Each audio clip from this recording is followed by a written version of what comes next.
ঘণ্টাখানেকের হট্টমেলা নয়, আমার আপনার রায় নিয়ে খাপ পঞ্চায়েত নয়। সন্ধ্যে 7টা মানেই কড়া সত্যি কথা যা হজম করতে সময় লাগে। যুদ্ধ হোক বা দুর্নীতি, অপরাধ বা চিটিংবাজি,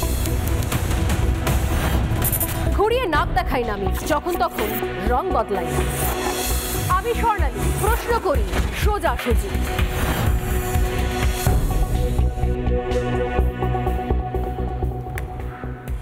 নমস্কার, দেখছেন রিপাবলিক বাংলার সঙ্গে রয়েছে আমি স্বর্ণালী। শুরু করছি সোজাসুজি স্বর্ণালী।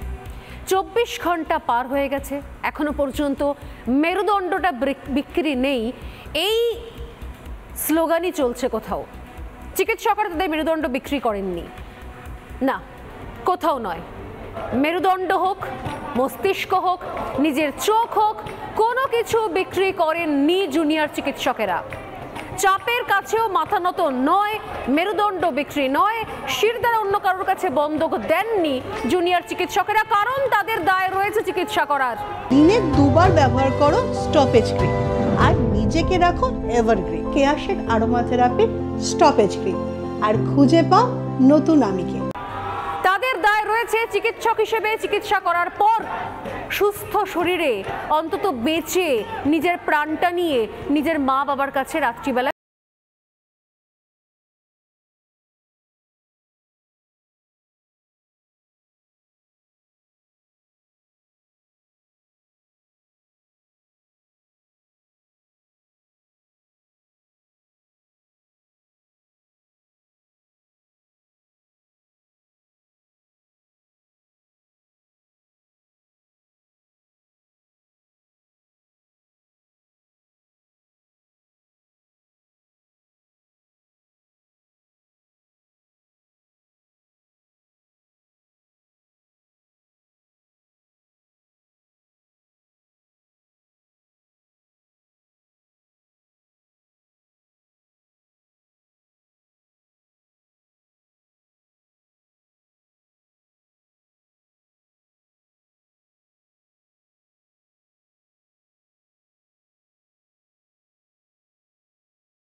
দিয়েছিলেন মুখ্য সচিব। ঠিক কোন শর্তে রাজ্যের মুখ্য সচিব মনোজ পন্ত চিঠি দিয়েছিলেন সেটা শুরুতে দেখা যাক একবার। কোন শর্তে চিঠি দেওয়া হয়, কিন্তু সেই চিঠি দেওয়ার আগে একবার কয়েক সেকেন্ডের জন্য দেখাবো আপনাদেরকে যে কিসের জন্য আন্দোলন, কেন এত ক্ষোভ, কেন এত হতাশা।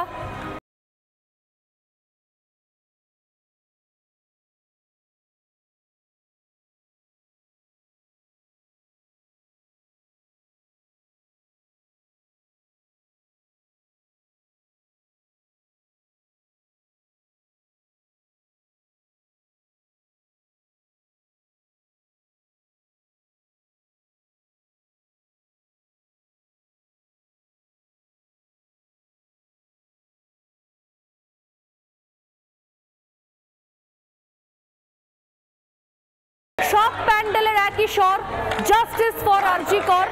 প্রত্যেকটা অঞ্জলির পর যখন এই ধ্বনি উঠবে, এই শব্দ উঠবে, এই স্বর উঠবে, মাননীয় পারবেন তো মেনে নিতে? আমি জানি না, কিন্তু এই মুহূর্তে সত্যি কথা, ঠিক যেরকম সবের ওপর উৎসব হয় না, ঠিক সেরকম ভাবেই এত দায়সারা বডি ল্যাঙ্গুয়েজ নিয়ে জুনিয়র ডাক্তারদের এই আন্দোলনের সঙ্গে তাদেরকে দেওয়ালে পিঠ ঠেকিয়ে দিয়ে জোর করিয়ে তাদেরকে কাজে ফেরানো যায় না।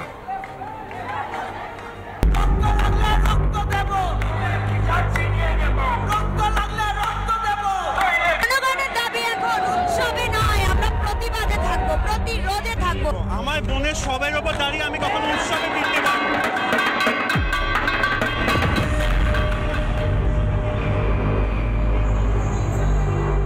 চুপচাপ আছি নীরবে, বেদনা সহ্য।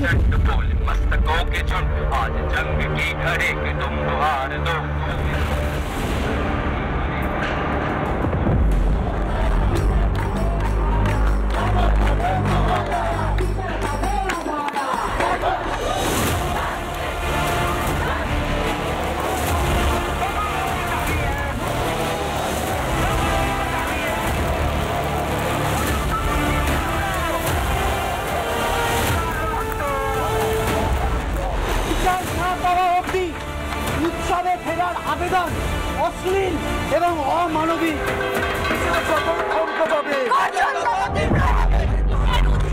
আমরা উৎসব করব না, আমরা বিপ্লব করব। যতক্ষণ না বিচার হবে না, আমাদের মহালয়া হবে না। বিপ্লবের উৎসব হবে এইভাবে।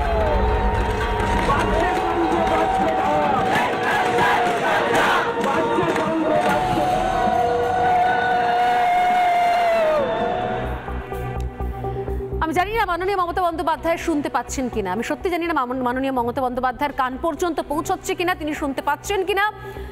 সমস্ত মঞ্চ থেকে, সমস্ত প্রতিবাদ মঞ্চ থেকে, সমস্ত অবস্থান ধর্ণা মঞ্চ থেকে ঢাক বাজছে, শাঁখও বাজছে, উলুও পড়ছে, কিন্তু একটাই দাবি, একটাই স্বর, জাস্টিস ফর আরজি কর। মেনে নিতে পারবেন তো এই উৎসব, এই উৎসবের আবহ? এই উৎসবের আবহেই এটা গণ উৎসব, জন উৎসব, বিচারের উৎসব। মেনে নিতে পারবেন তো? অসুবিধা হচ্ছে না তো কোথাও? চলবে তো এরকম উৎসব? এই আবহের মধ্যে মুখ্য সচিব মনোজ পান্ত চিঠি দিলেন জুনিয়র চিকিৎসকদের, আন্দোলনকারী চিকিৎসকদের। কি বলছেন তিনি চিঠিতে? চিঠিতে যে শর্তগুলো চাপানো হয়েছে, যেগুলো খুব স্পষ্টভাবে বলে দেওয়া হয়েছে, অর্থাৎ কোন সময়, কখন, কতজন, প্রতিটা জিনিস নির্দিষ্ট করে দেওয়া হয়েছে। কিরকম? মুখ্য সচিব লিখছেন চিঠি দিয়ে, 12 থেকে 15 জন আসতে পারেন নবান্নে, আলোচনার জন্য সরকার প্রস্তুত। এরপরে সুপ্রিম কোর্টের নির্দেশ মনে করিয়ে মনোজ পান্ত লিখছেন যে 10ই সেপ্টেম্বর বিকেল 5টার মধ্যে জুনিয়র ডাক্তারদের কাজে যোগ দেওয়ার নির্দেশ দিয়েছে সুপ্রিম কোর্ট। আইন মান্যকারী হিসেবে প্রত্যেকেরই উচিত সুপ্রিম কোর্টের নির্দেশ পালন করা। দুর্ভাগ্যজনকভাবে সেটা এখনো পর্যন্ত দেখা যায়নি। হতাশা প্রকাশ করছেন মুখ্য সচিব। আশা করি শুভবুদ্ধির উদয় হবে। সুপ্রিম কোর্টের নির্দেশ অনুযায়ী আপনারা দ্রুত কাজে যোগ দেবেন। কাজে যোগ দিলে আপনাদের সব সুবিধা অসুবিধা খেয়াল রাখবে রাজ্য। গতকালও আলোচনার আহ্বান জানিয়েছিলাম, আপনারা সম্মত হননি। আবারও আলোচনার আহ্বান জানাচ্ছি, লিখছেন মনোজ পান্ত চিঠি দিয়ে। কিন্তু কোনো চাপের কাছেই মাথা নত নয়। রাজ্যকে পাল্টা শর্ত দিয়ে আন্দোলনকারী পাল্টা মেলও করে, এরপর পাল্টা শর্ত রাখা হয় এবং এই পাল্টা শর্ত রাখার পর, তাদের অনড় মনোভাব দেখার পর এই মুহূর্তে চন্দ্রিমা ভট্টাচার্য কি বলছেন সরাসরি নজর রাখবো সেদিকে। 10-এ উনি 7:30 অবধি ছিলেন, এটা আমি আগের দিনও বলেছি, গতকালই বলেছি। তারপরে আরো কিছু ঘটনা ঘটেছে যেগুলি আমাদের মুখ্য সচিব এবং ডিজি তারা বলবেন। এবং আজকেও আপনারা দেখেছেন যে মাননীয় মুখ্যমন্ত্রী কি বলতে চেয়েছিলেন, কি বলার দরকার ছিল, সবকিছু নিয়ে অনেক ব্যাপার ইতিমধ্যেই আপনাদের সামনে অনেকে বলেছেন আর কি।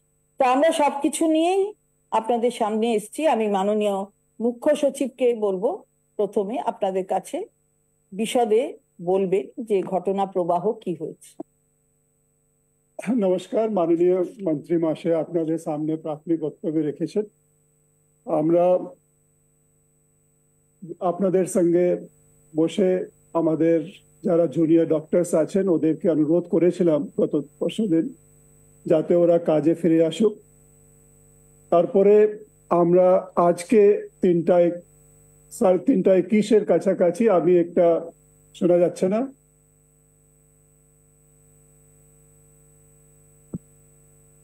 আচ্ছা তাহলে আমি আবার বলছি, সকলকেই নমস্কার। আমরা আপনাদের যে প্রেস কনফারেন্স করেছিলাম তখন আমি আপনাদের মাধ্যমে আমাদের জুনিয়র ডক্টরস ভাই বোনেদেরকে রিকোয়েস্ট করেছিলাম, অনুরোধ করেছিলাম স্টেট গভর্নমেন্ট তরফ থেকে যাতে ওরা মাননীয় সুপ্রিম কোর্টের নির্দেশ মেনে কাজে যাতে ফিরে আসুক, ডিউটিস গুলো রিজিউম করুক এবং মানুষের কাছে যে ওদের পরিষেবা দেওয়ার দায়িত্ব আছে ওটা সুষ্ঠুভাবে পালন করুক।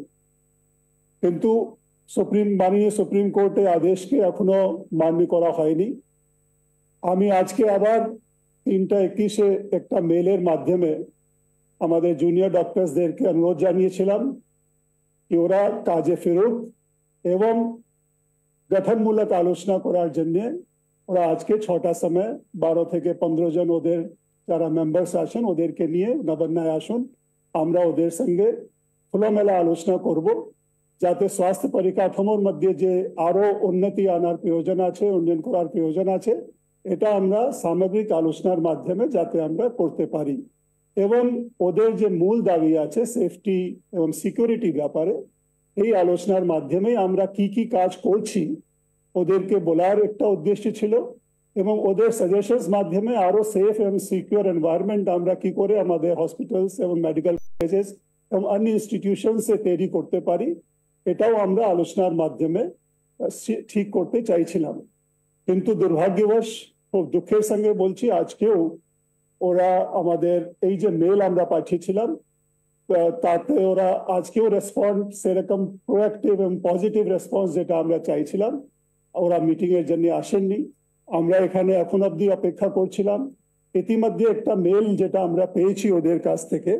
যেটাতে লেখা আছে আপনারা সকলেই এটা ইতিমধ্যে পেয়ে গেছেন কি ওদের 30 জন ডেলিগেটস আসবেন এবং লাইভ টেলিকাস্ট করা হবে এবং 5টা ডিমান্ডস যেটা আছে এটাকে মানতে হবে তারপরে অনারেবল চিফ মিনিস্টার যাতে উপস্থিত থাকেন মাননীয় মন্ত্রী মহাশয় বলেছেন গতকাল 7:30টা অবধি অনারেবল চিফ মিনিস্টার ছিলেন এখানে যাতে ওরা আসলে ওদের সঙ্গে আলোচনা করা যেত কিন্তু এই যে আজকে আবার মেল পেয়েছি এটা আমার মনে হয় কি যেটা আলোচনার যেটা একটা পরিবেশ যেখানে আমরা কোনো কন্ডিশনস রেখে আলোচনা করা যায় না এটা আপনারা সকলেই জানেন আমরা চাইছিলাম খোলামেলা আলোচনা হবে একটু পারস্পরিক ব্রেনস্টর্মিং হবে ওদের কি কি কনসার্নস গুলো আছে এটা যাতে আমরা শুনতে পারি বুঝতে পারি এবং ওই কনসার্নস গুলোকে যাতে আমরা আলোচনার মাধ্যমে অ্যাড্রেস করতে পারি তারপরে আমরা যেখানে যেখানে যে যে কাজ করার প্রয়োজন এটা করব এই উদ্দেশ্য নিয়েই আজকে মেলও পাঠানো হয়েছিল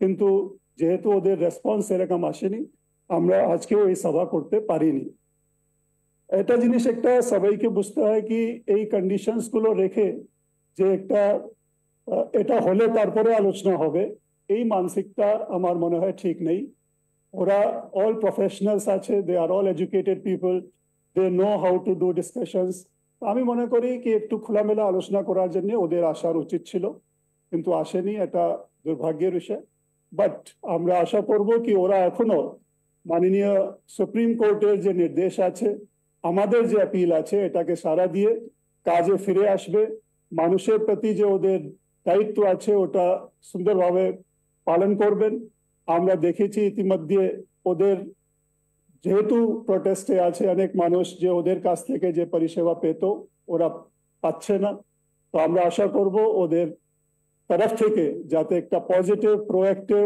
রেসপন্স যাতে আমরা পাই এবং ওরা কাজের মধ্যে আবার ফিরে যাক এটাই আমরা আজকে আপনাদের সামনে আপনাদের মাধ্যমে আমাদের জুনিয়র ডক্টরসদেরকে আবার অনুরোধ করছি কিন্তু আজকে যে মেলের রেসপন্স আমরা পেলাম এটাতে আমরা dishearten and it should not have happened আমরা আশা করব সুপ্রিম কোর্টের আদেশকে ওরা অক্ষর অক্ষরে মানবে যেটা সব ল অ্যাবাইডিং সিটিজেনে মানার কথা কিন্তু জানি না কি কারণে ওরা এটাকে এখনো পালন করেনি আমি মাননীয় মন্ত্রী মহাশয়কে বলবো এর উপরে আরো যদি কিছু ব্যাখ্যা করার থাকে মাননীয় মন্ত্রী আমি এরপরে আমার ডান দিকে আছেন ডাইরেক্টর জেনারেল অফ পুলিশ তাকে বলবো তার বক্তব্য রাখতে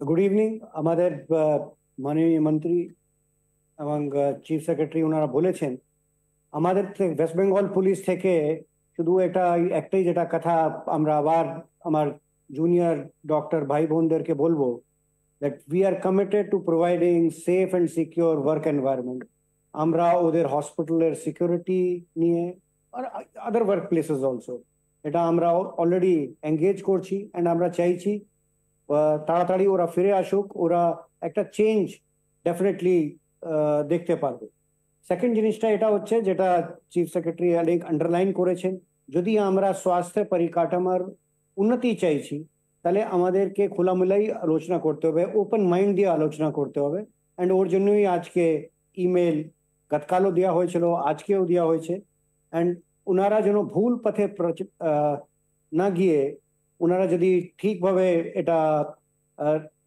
যদি সত্যিকার আমরা স্বাস্থ্য পরিষেবার উন্নতি চাইছি তাহলে ডেফিনেটলি একটা আলোচনার মাধ্যমে এটা আমরা সব ঠিক করতে পারি আমাদের সকলের অবজেক্টিভ একই আছে and again I will assure them that we'll try to provide a safe and secure environment with the existing security যারা আছে ওদেরকে সাথে এঙ্গেজ করে থ্যাংক ইউ ভেরি মাচ আপনারা শুনলেন মাননীয় মুখ্য সচিব তার বক্তব্য রাখলেন এবং তার সাথে আমাদের মাননীয় ডাইরেক্টর জেনারেল অফ পুলিশ তিনিও তার বক্তব্য রাখলেন। আমরা যেটা বারবার বলেছি, মাননীয় মুখ্যমন্ত্রী বলেছেন, ঘটনা অত্যন্ত দুর্ভাগ্যজনক, অত্যন্ত বেদনাদায়ক। আমরা তার যথেষ্টভাবে নিন্দা করি এবং এই অপরাধীদের শাস্তি হোক তার জন্য শুধু মুখে বলা নয়, রাজ্য বিধানসভায় বিলও পাস হয়ে গেছে, আপনারা দেখেছেন। সুতরাং আজকে একটা খোলা মনে আলোচনা, গতকাল থেকে এই আলোচনা নিয়ে একটা টানাটানি হচ্ছে, সবাই সাধারণ মানুষ দেখছেন। যেটা আমরা বারবার বলছি, যেটা অন্য কোনো ক্ষেত্র নয়, এটা রোগী পরিষেবা দেওয়ার ক্ষেত্র।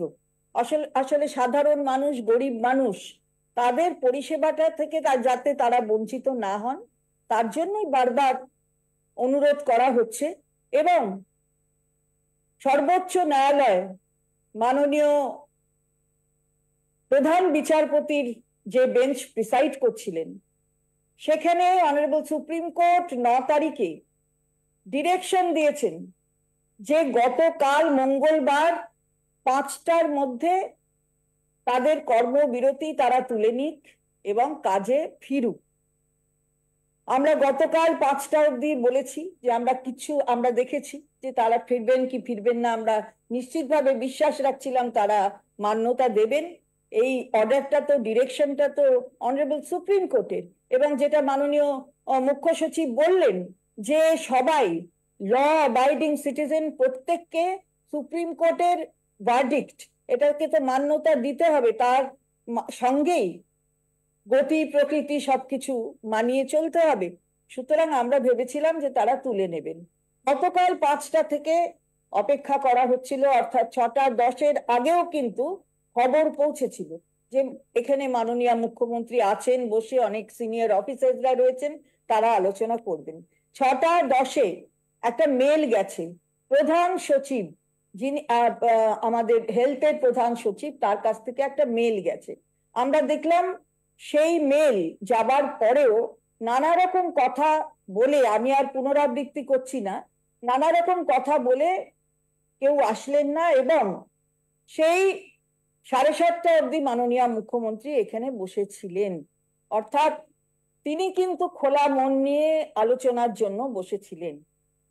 সেই মেল কে কেন্দ্র করে একটি মেল আসলো সিএমওতে ভোর 3:45।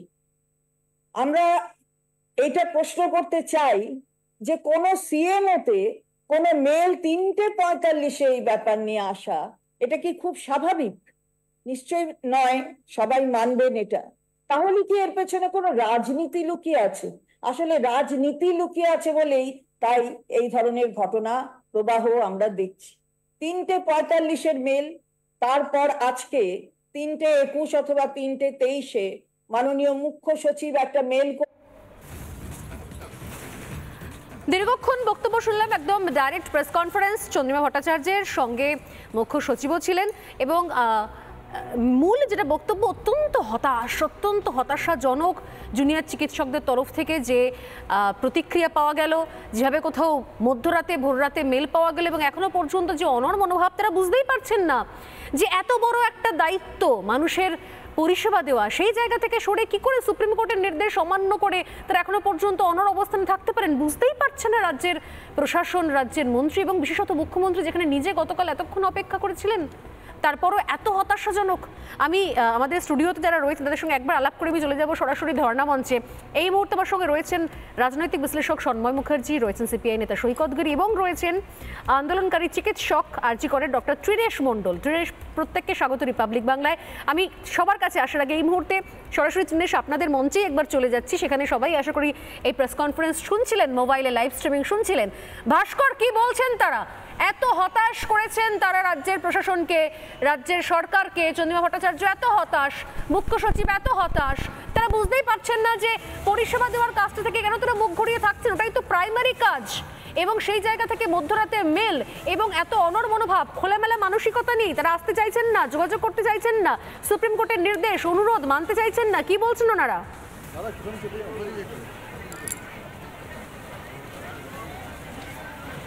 একদমই স্বর্ণালী, দেখো নিঃসন্দেহে দাঁড়িয়ে নবান্নের যে সাংবাদিক সম্মেলন, সেই সাংবাদিক সম্মেলনের দিকে নজর রয়েছে।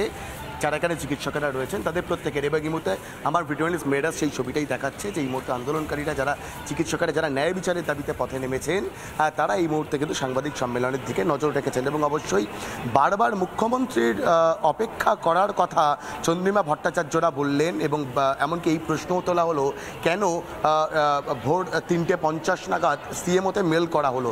3:50 সময়টা কি সিএমওতে মেল করা যায় না, এমন একটা প্রশ্ন রয়েছে। এবং অবশ্যই এখানে যারা চিকিৎসকেরা রয়েছেন নিঃসন্দেহে তারা সার্বিক যে এই সাংবাদিক সম্মেলন, সেই সাংবাদিক সম্মেলনের পর আলাপ আলোচনার পর তারা কিন্তু অবশ্যই তাদের পরবর্তী যে প্রতিক্রিয়া, সেই প্রতিক্রিয়া জানাবেন, এমনটাই মনে করা হচ্ছে। এবং নিঃসন্দেহে দাঁড়িয়ে কিন্তু এটা দেখার যে এটা কিন্তু অবশ্যই একটা বড় প্রশ্ন। এখন অবধি সাংবাদিক সম্মেলন যেটা চলছে, সেই সাংবাদিক সম্মেলনের প্রেক্ষিতে আর কি বলা হয় নবান্নের তরফ থেকে, চন্দ্রিমা ভট্টাচার্য বা রাজ্যের ডিজি বা রাজ্যের মুখ্য সচিব। আমি আসছি ভাস্কর, তোমার কাছে আসছি, যখন লাইভ রিয়াকশন আমরা পাবো, একদম লাইভ রিয়াকশন নেব ধর্ণা মঞ্চ থেকে। এখানে ত্রিনেশ মণ্ডল আমাদের সঙ্গে রয়েছেন। ত্রিনেশ, কি বলবেন? একের পর এক আপনাদের বিরুদ্ধে করা অভিযোগ, কি বলবেন? ঘটনাচক্র ধর্ণা মঞ্চ থেকে আলোলিকা ঘরুই এই মুহূর্তে আমাদের সঙ্গে রয়েছেন। আমি আসছি আলোলিকা আপনার কাছে। ত্রিনেশ, দেখুন, প্রথমত বলি, মেল নিয়ে ম্যাডাম ভট্টাচার্য যে মন্তব্যগুলো করলেন, আমাদের কালকে যে মেল এসেছিল, আমাদের কালকে স্বাস্থ্য ভবন অভিযান শুরু হয়, আপনারা সবাই জানেন, দুপুরে শুরু হয়। আমরা 3টের দিকে গিয়ে স্বাস্থ্য ভবনের সামনে গিয়ে অবস্থান করতে শুরু করি।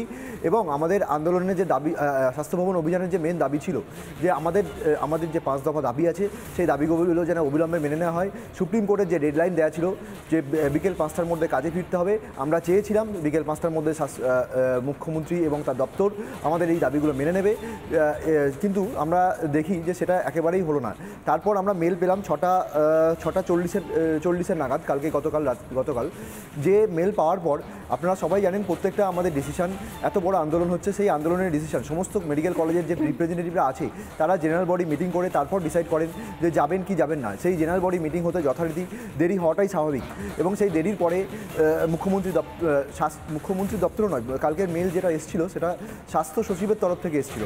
আমরা দুর্ভাগ্যজনক হলেও এটা দুর্ভাগ্যজনক এবং হাস্যকর যে আমরা যে স্বাস্থ্য সচিবের পদত্যাগ দাবি করছিলাম কালকে, তিনি মেল করে আলোচনার জন্য ডেকেছেন, যেটা মানে যার বিরুদ্ধে অভিযোগ, যার পদত্যাগ দাবি করছেন, তিনি মেল করে বলছেন আসুন বসুন, একটুখানি টেবিলের এপাশে ওপাশে বসি, চা কফি খান, দেখা যাক কি সলিউশন বার করা যায়, কিভাবে কাজ করা যায়, মানে এই হচ্ছে অবস্থা। একদমই। তো সেই হিসেবে আপনারা ভোরবেলা মেল করতে গেলেন কেন? রিপ্লাইটা সেই হিসেবে আমাদের জেনারেল বডি মিটিং শেষ যখনই হয়েছে তারপরেই আমরা মেল করেছি। মেল আমরা দেরি করতে চাইনি, সেই জন্যই আমাদের মেল ভোরবেলা গেছে।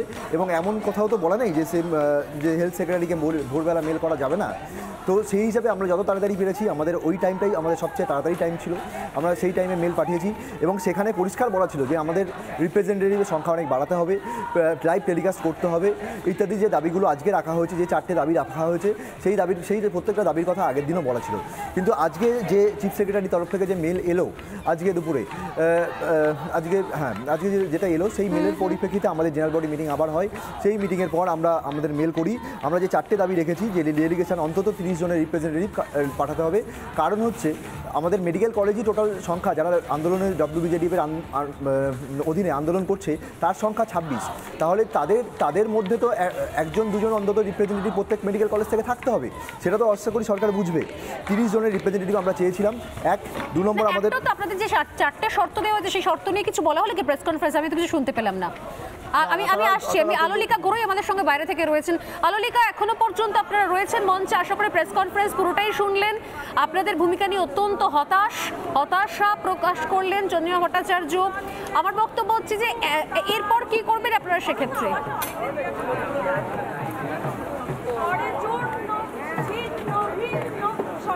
দেখুন, আমাদের মেলের যে রিপ্লাইটা আমরা দিয়েছি ওনাদের মেলটার পরে, সেখানে আমাদের দাবিগুলো নিয়ে আমার মনে হয় না ডাক্তারদের মধ্যে কোনো রকম কোনো কনফিউশন আছে, না জনতার মধ্যে কনফিউশন আছে।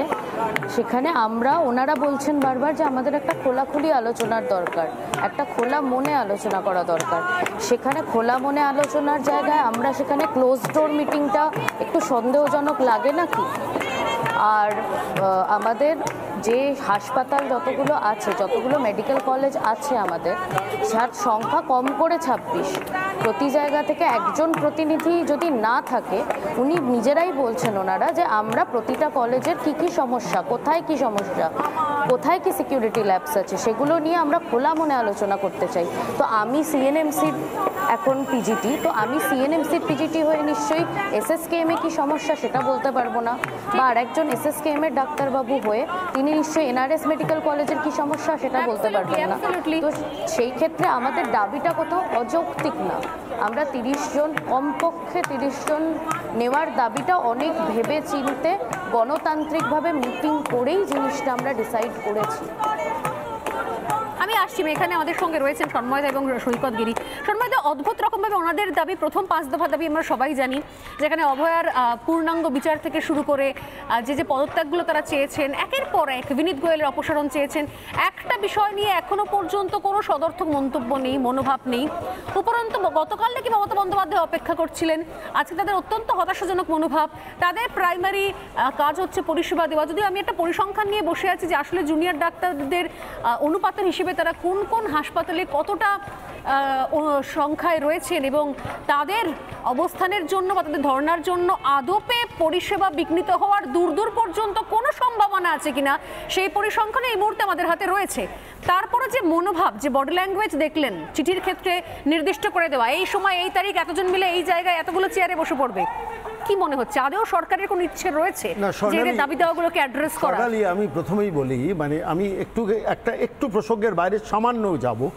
সেটা হচ্ছে আজকে প্রেস কনফারেন্স করছিলেন কে? বিনীত গোয়েল, চন্দ্রিমা ভট্টাচার্য এবং চিফ সেক্রেটারি প্রেস কনফারেন্স করছিলেন। আমার হাতে, আমি আপনাকে একটা কপি দিই, বিনীত গোয়েলের ওয়েবেল দফতর পরশু দিন তারা মোচ্ছব করছেন মহাজাতি সদনে। আপনি এটা রেখে দিন, দেখুন, মানে এই সময় দাঁড়িয়ে উৎসবে ফেরার ব্যবস্থা করছেন বিনীত গোয়েলের ওয়েবেল দফতর। তারা দুজন সঙ্গীত শিল্পীকে নিয়ে বড় অনুষ্ঠান করছেন। এটা 2 মাস বাদে করা যেত না? ঠিক, আমি এই কার্ডটা আপনার কাছে রাখলাম, আপনি দেখুন। ওয়েবেলকে দিয়ে রাজীব কুমার তার অ্যাডিশনাল সেক্রেটারি হিসেবে আছেন ওই দফতরে, আইটি ডিপার্টমেন্টে, তিনি এই করছেন। এদের মানসিকতা দেখুন। আমি 1 নম্বর। 2 নম্বর আমি বলছি, ত্রিনেশা এতক্ষণ বলছিলেন, এখানে আমি দেখছিলাম যে প্রথম যে চিফ মিনিস্টারকে যে চিঠিটা জুনিয়র ডক্টরস ফোরামের তরফ থেকে দেওয়া হয়েছে, তারা বলেছে যে আমাদের 30 জন মিনিমাম রিপ্রেজেন্টেটিভ দরকার। ডক্টরস ফোরাম থেকে দেওয়া হয়েছে যে 30 জন আমাদের প্রতিনিধি দরকার, কারণ 26টা হসপিটাল রয়েছে। একজন ডাক্তার প্রতিনিধিও বলছিলেন সেটা। আমি একটু ফ্ল্যাশব্যাকে ফিরে যাব, ত্রিনেশ ভালো বলতে পারবেন। আমি 2019 সালে এনআরএস হসপিটাল নিয়ে একটা কমপ্লিকেশন দেখা দিয়েছিল, মনে আছে আপনার? এবং সেখানে প্রদীপ মিত্র তখন স্বাস্থ্য সচিব ছিলেন সম্ভবত। তো সেই সময় রাজ্যের মুখ্যমন্ত্রী নবান্নে একটা বৈঠক ডেকেছিলেন। সেই বৈঠকে প্রদীপ মিত্র, সেই চিঠিটা আমার কাছে আছে, 17 জুন 2019, সেখানে বলছেন প্রত্যেকটা হসপিটাল থেকে 2 জন করে প্রতিনিধি পাঠান। তার মানে প্রত্যেকটা হসপিটাল থেকে 2 জন করে প্রতিনিধি হলে ত্রিনেশ হিসেবটা বলুন কজন হয়? এখন 52 হওয়া উচিত। তখন সেটাকে অ্যাটেন্ড করলেন 2019 সালে 17 জুন। আমি এই চিঠিটা আপনার রেফারেন্সের জন্য আমি দিচ্ছি স্বর্ণালী আপনাকে। আপনি দেখুন, এখানে 2 জন করে প্রতিনিধির কনসেন্ট দিয়েছিলেন সরকার। আজকে এখন আমাদের জন্য কিছু করার, হয়তো তার সামর্থ্য কম কিন্তু তার ইচ্ছেটি প্রবল। তিনি একটি হাত পাখা নিয়ে প্রত্যেকটি আন্দোলনকারীকে হাওয়া করছেন যাতে কারোর গরম না লাগে। মনে রাখবেন, তিনিও কিন্তু এই আন্দোলনের একজন আন্দোলনকারী, এবং এইটার পিছনে আমার মনে হয় না ওনার কোনো রাজনীতি আছে। তাই রাজনীতি, প্রত্যেকটি মানুষই রাজনীতি নিয়ে থাকে, প্রত্যেকটি মানুষের একটি নিজস্ব রাজনীতি আছে, কিন্তু রাজনীতির বাইরেও প্রত্যেকটি মানুষের যে মনুষ্যত্বের জায়গাগুলো আছে, সেই জায়গায় দাঁড়িয়ে কিন্তু এই আন্দোলন। আবারও বলছি, এই আন্দোলনে কোনো রাজনীতির রং নেই, কোনো রাজনীতির প্রভাব নেই, সম্পূর্ণ একটি অরাজনৈতিক এই আন্দোলন। তোমরা মেল পাঠানোর পরে এটা তোমাদের রেসপন্স পজিটিভ নয়, পজিটিভ রেসপন্স নয় তোমাদের। খোলা মনে আলোচনা করে তোমরা পজিটিভ রেসপন্স নয় মানে আমি এটা জানতে চাই যে পজিটিভ রেসপন্স মানে কি। আমরা সত্যি কথা বলতে কি আলোচনা করতে চেয়েছি এবং আমরা প্রথম থেকেই দাবি জানিয়েছি যে আমাদের যে 5 দফা দাবি আছে সেইগুলো নিয়ে আলোচনা করব। এবং এখানে 26টি মেডিকেল কলেজ আছে, সেই 26টি মেডিকেল কলেজ তার যারা রিপ্রেজেন্টেটিভ অ্যাটলিস্ট তাদেরকে তো যেতে দিতে হবে। এটা তো কোনো রাজনৈতিক দল নয় যে 10 জন গেলাম, 2 জন গেলাম, 3 জন গেলাম, 4 জন গেলাম, একটা ক্লোজ ডোর মিটিং হলো, সমঝোতা হলো, তা তো নয়। আমরা একটা সমাধান খুঁজতে এসেছি। যে দুর্নীতিগুলো এতদিন ধরে মাথায় বসে আছে সেই দুর্নীতিগুলোকে দূর করার জন্য একটা সমাধান খুঁজতে চাই। তাই সেই 5 দফা দাবি নিয়ে আমাদের প্রত্যেকটি মেডিকেল কলেজের রিপ্রেজেন্টেটিভরা যেতে চায়।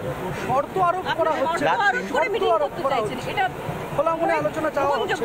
এখন কোনটাকে শর্ত বলা যায়, কোনটাকে খোলা মনে আলোচনা বলা যায়, সেটা আপেক্ষিক একটি বিষয়। আমরা যেটাকে খোলা মনে ভাবছি উনি হয়তো সেটাকে শর্ত ভাবছেন, বা উনি যেটাকে শর্ত ভাবছেন সেটাকে আমরা খোলা মনে আলোচনা ভাবছি। তাই আমাদের যে দাবিগুলো আছে সেগুলো খুব সুস্পষ্ট।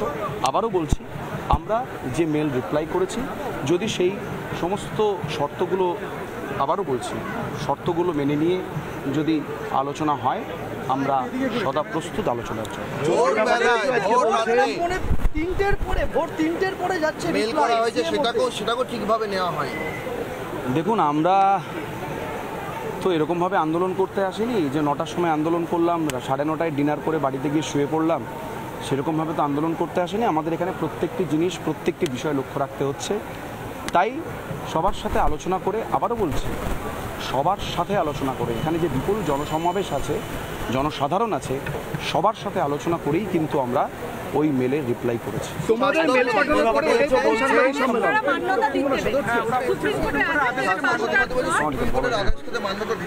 হ্যাঁ, যেটা শুনলাম পুরোটাই, হ্যাঁ, আদেশকে আমরা মান্যতা দিচ্ছি না এরকম। আমরা যেটা পরিষ্কারভাবে বলছি সেটা হচ্ছে যে 5টার সময় আমাদেরকে যেটা যোগ দেওয়ার জন্য বলেছিলেন, আমরাও বলেছিলাম একটু আসতে, আমরাও বলেছিলাম যে 5টার সময় আমরা আবার যোগ দেবো। তাহলে আমরাও তো একটা সময় দিয়েছিলাম। তাহলে আমাদের যে ন্যায়সঙ্গত আন্দোলন, এই ন্যায়সঙ্গত আন্দোলনকে যদি তারা, একটা গণতান্ত্রিক সরকার যদি ন্যায়সঙ্গত বলে মনে না করে, তাহলে তো আর কিছু বলার থাকতে পারে না। তাহলে একটা শান্তিপূর্ণ ন্যায়সঙ্গত আন্দোলনের যে দাবি দাওয়া উঠে এসছে, এই দাবি দাওয়ার সাথে সমগ্র জনমত এবং জনগণ এতে সম্পৃক্ত হয়েছেন। তাহলে সেই জায়গা থেকে এই দাবি না মেনে নেওয়ার তো কোনো প্রয়োজন ছিল না।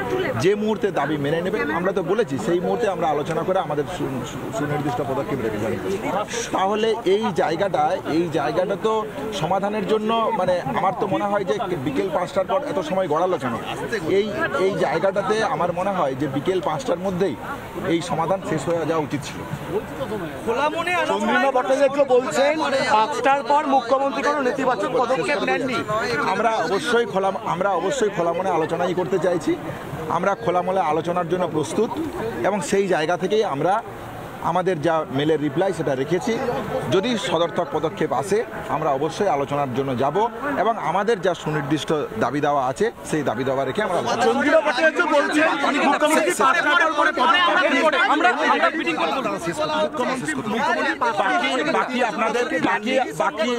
বাকি আপনাদের যা প্রশ্ন আছে আমরা সম্মিলিত বডি মিটিং ডেকে আমরা সুস্পষ্টভাবে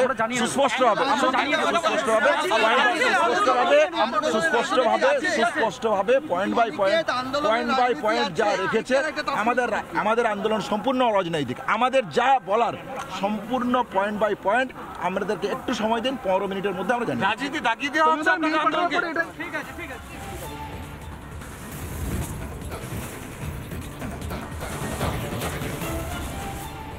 প্রেস কনফারেন্স চলছে, এখন আমরা আবারও শুনবো কি বলছেন প্রেস কনফারেন্সে চিকিৎসকেরা।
সৈকত, এখানে সন্ময়দা রয়েছেন, সৈকত রয়েছেন, মানে এই দড়ি টানাটানিটা কিসের জন্য চলছে?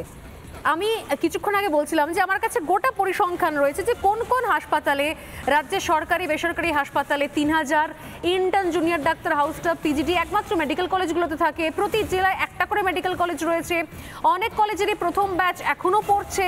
প্রাথমিক স্বাস্থ্যকেন্দ্র, ব্লক প্রাথমিক স্বাস্থ্যকেন্দ্র, গ্রামীণ হাসপাতালে মাত্র 1257 জন জুনিয়র ডাক্তার রয়েছেন।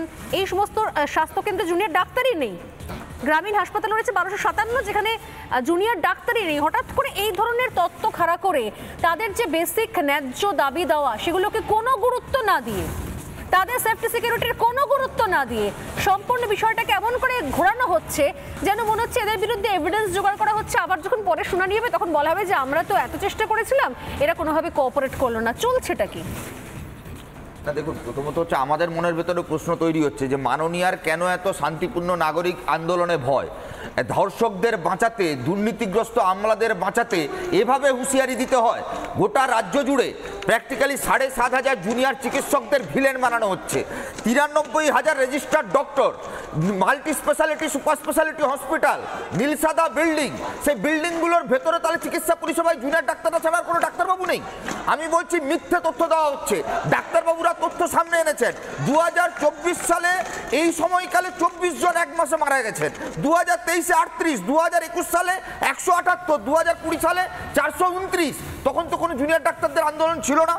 আসলে মমতা বন্দ্যোপাধ্যায় নিজে এই ডাক্তারদেরকে জনগণের কাছে ভিলেন বানাতে চাইছেন। আমার প্রশ্ন শোনালে দিয়ে আমার একটাই জায়গায়, কেন বলুন তো এত মাননীয় মুখ্যমন্ত্রী দুর্নীতিগ্রস্ত আমলাদের এত তাদের ভালো লাগে?